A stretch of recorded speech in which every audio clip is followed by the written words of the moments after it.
The forest doesn't give up its secrets easily.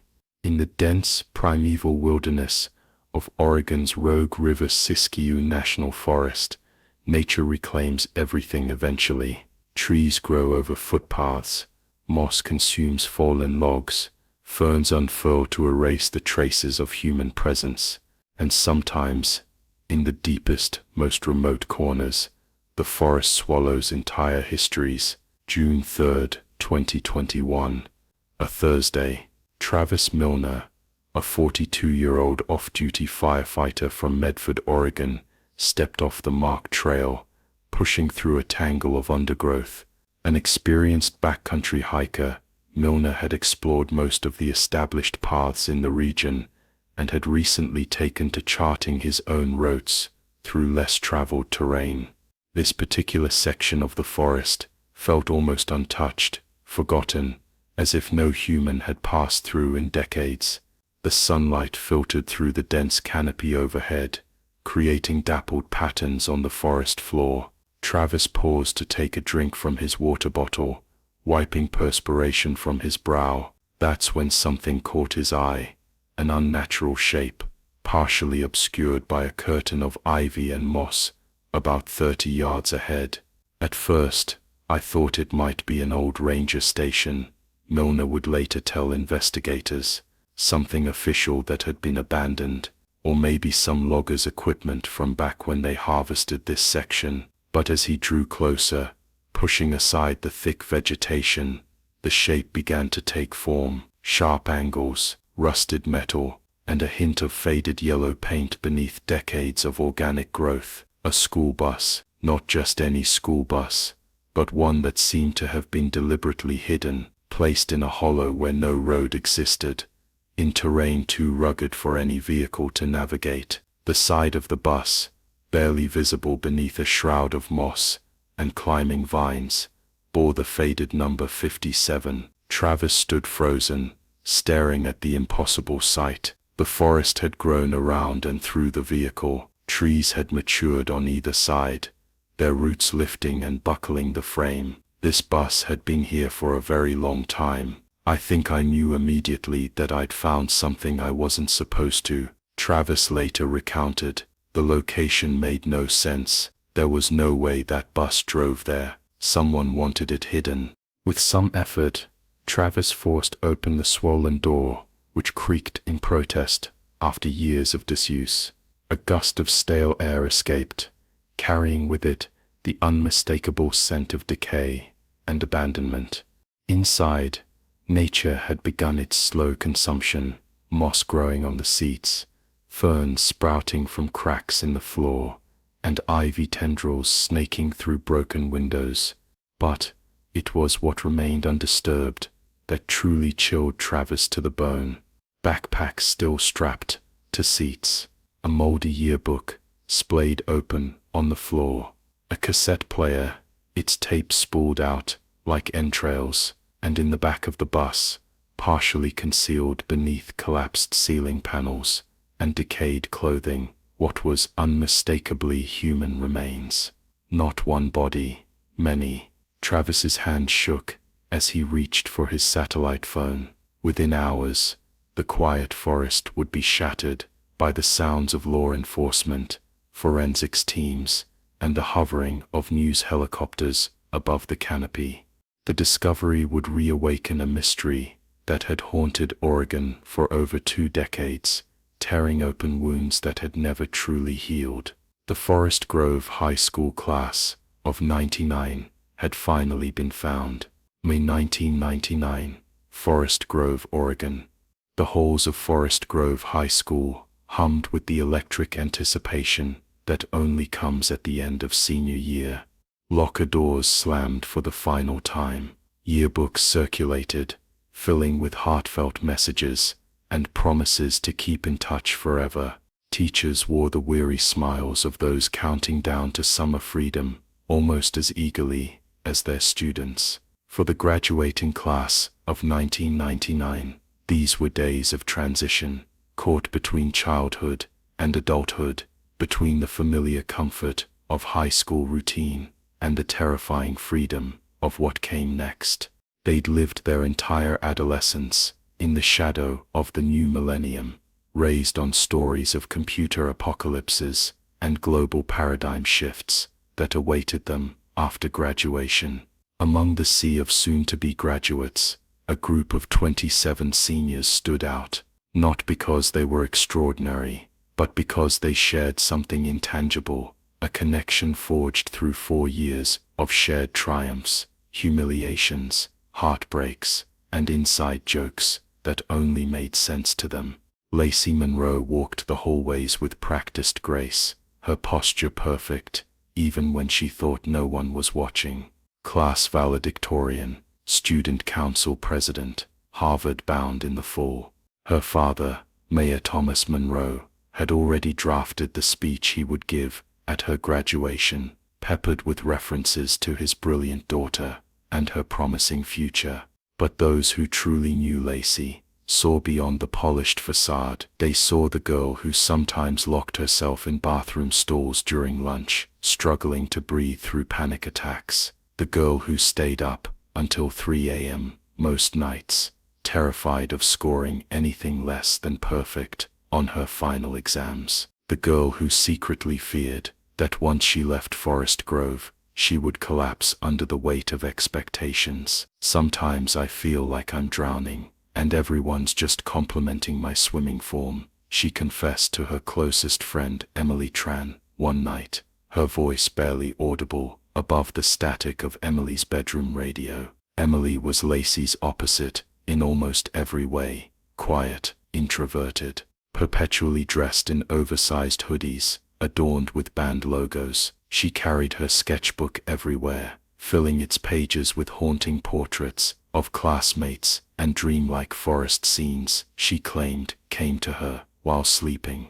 There was an unsettling precision to her drawings, faces captured so accurately they seemed about to speak from the page. Emily wasn't exactly part of the core group, but somehow they all trusted her implicitly. She had a way of observing without judging, of listening without interrupting, and there was something else, a stillness about her that made others feel safe sharing their secrets. Jared Fields was all motion and noise compared to Emily's calm. The self-appointed documentarian of their senior year, he carried his camera everywhere, filming candid moments and narrating in what he called his David Attenborough voice. And here we observe the wild Tyrese in his natural habitat, displaying dominance behaviors. At the cafeteria table, he'd narrate, zooming in on their friend, who would inevitably flip him off with a grin. Beneath Jared's class clown exterior was a sharp intelligence that teachers repeatedly tried and failed to harness. His final project for film class, a mockumentary about high school cliques that somehow transformed into a surprisingly poignant meditation on adolescent isolation, had earned him reluctant praise,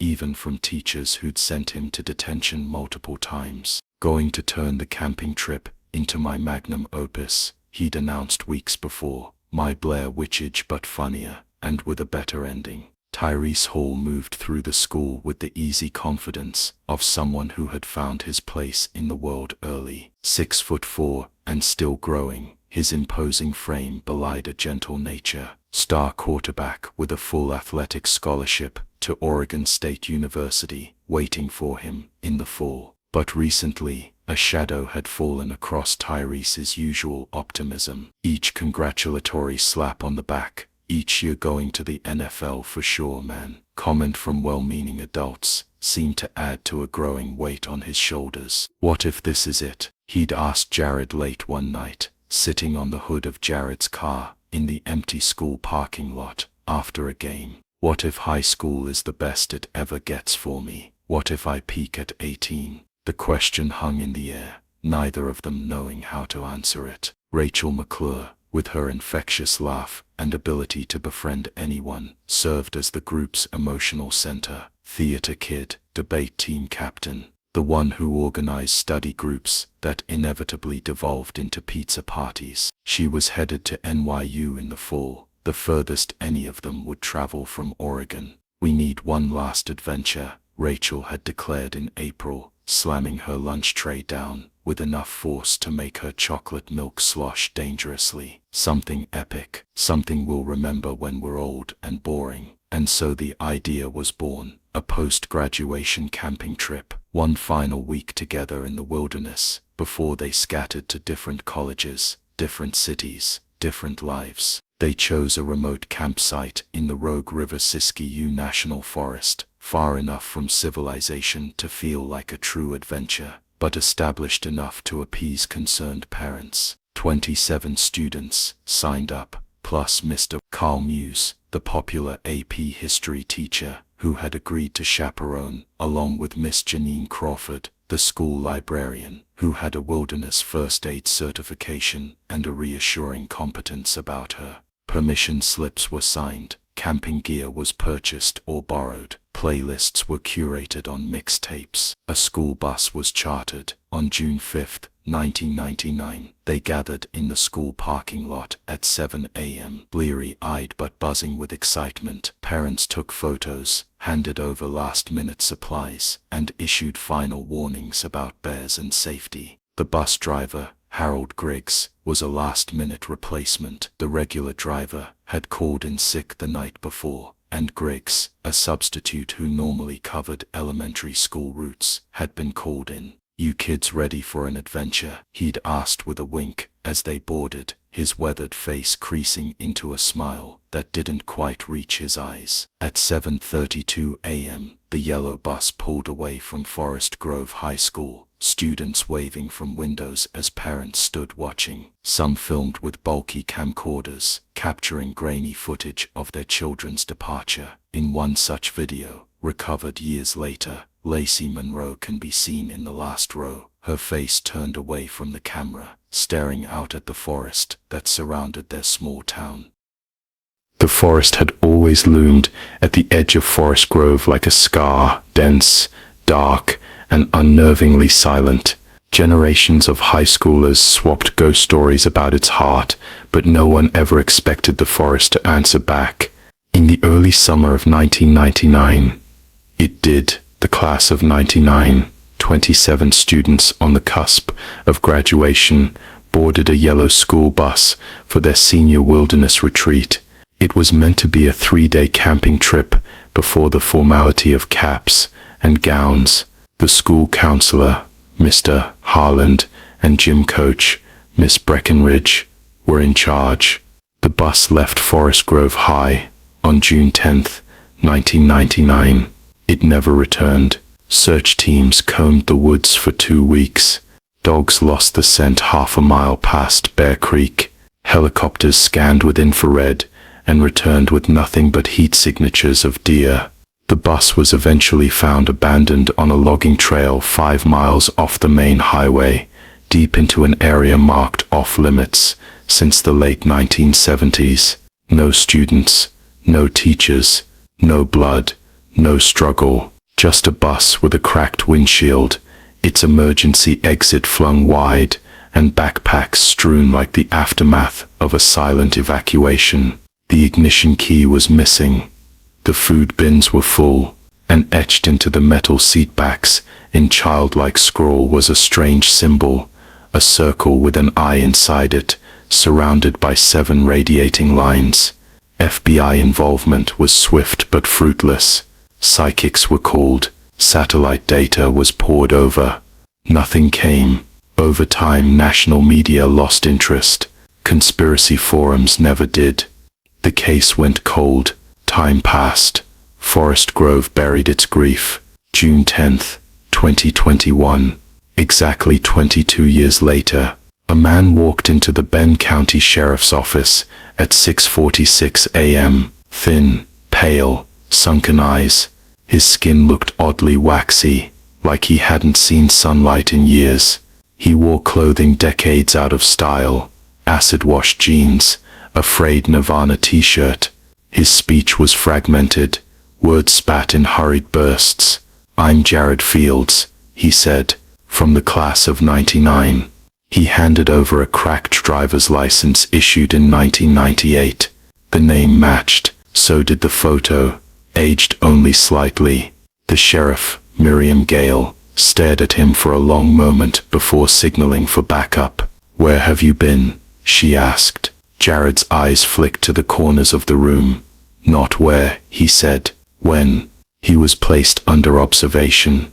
Blood work showed mild malnutrition, but no drugs, no infections. His DNA and fingerprints were cross-matched. He was who he claimed to be. When questioned, Jared said things that didn't make sense. Time in the forest moved differently. He hadn't aged because he hadn't lived in linear time. The ones who kept them had rules about entropy, about memory. "They watched us," he said. "They whispered in dreams." When pressed on who they were, he went silent. He began drawing the same symbol found on the bus, over and over. The circle, the eye, the 7 lines, etched onto napkins, tablet tops, his own arm. "They don't like it when we speak," he said. "They only let me go to send a message."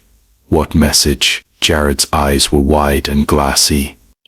"They're not done." Once Jared was confirmed, the case of the missing class of '99 was reopened. In the months that followed, Jared gave interviews to law enforcement, psychiatrists, and eventually to an investigative journalist named Lena Voss, whose podcast, The Forest Takes, became a national obsession. He described waking in a room with no corners, only curves, light that came from no source, sounds like the ringing of bells underwater. He described being processed, memory stripped, and then reassembled. He said he lived for years inside a simulation, a false forest grove where the others were still alive, where he repeated senior year over and over until he began to notice changes, people fading, lessons repeating, time resetting, dreams bleeding through. Every time someone figured it out, Jared said, they vanished. He named classmates,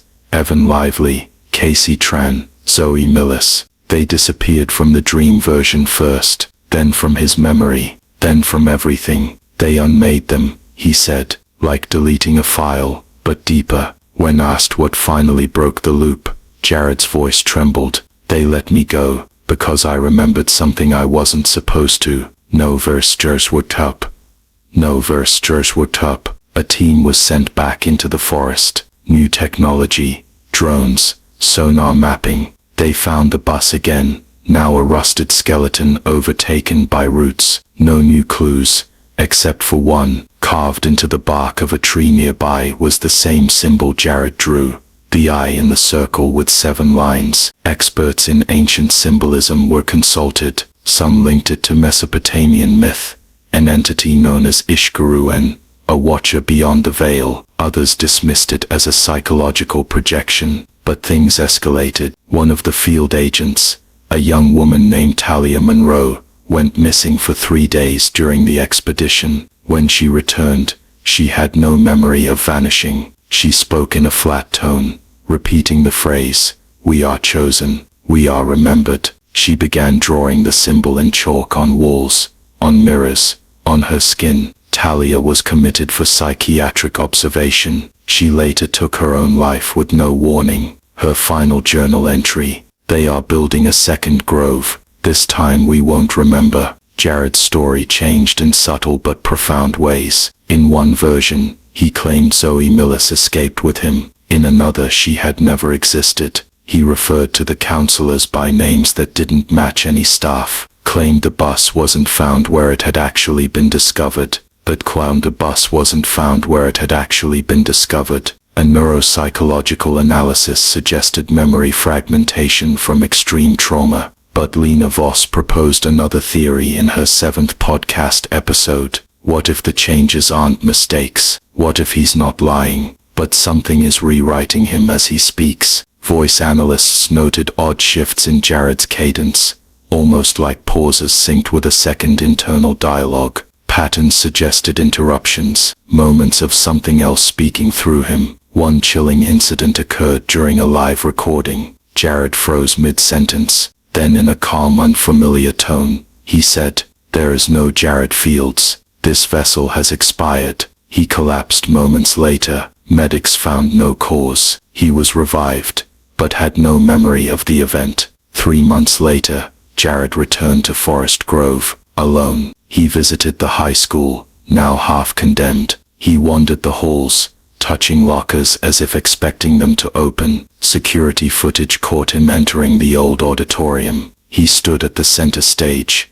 and began humming the school anthem. Then he reached into his coat and removed a rusted key, the original bus key. Thought lost. He placed it on the floor and left. The footage glitched at the exact moment he walked out of frame. The auditorium has been locked since. Rumors say it's haunted. Students whisper of whispers heard through the vents, of eyes seen through mirrors, and one janitor found the symbol again, scratched into the wood beneath the stage. The eye, the circle, the 7 lines. The podcast went dark after its final episode. Lena Voss vanished shortly after claiming she had been contacted by another survivor. The voicemail she left with her producer. I met someone. She says she remembers the forest, but she's different. She says we've all been planted, that this world, the one we're in, it's the new grove, and the harvest is soon. The leading theory among fringe researchers is now called the Grove Hypothesis. The forest is not a place but a process. The class of '99 were the beta subjects. What they experienced was not abduction, but assimilation. Jared Fields was not returned. He was released as an echo, an advertisement. Psychological operations experts have flagged multiple reports of children across the Pacific Northwest, drawing the symbol without ever having seen it. Parents report memory blackouts, false memories, déjà vu, behavioral shifts. Something is waking up. The official case remains unsolved. Jared Fields disappeared again in 2023. Forest Grove High was finally demolished, but construction crews halted after finding a buried chamber beneath the gymnasium, lined with carvings. The same symbol, thousands of times. What lies below is still being investigated. But one thing is clear, whatever took the class of '99 never really let them go, and it's still watching.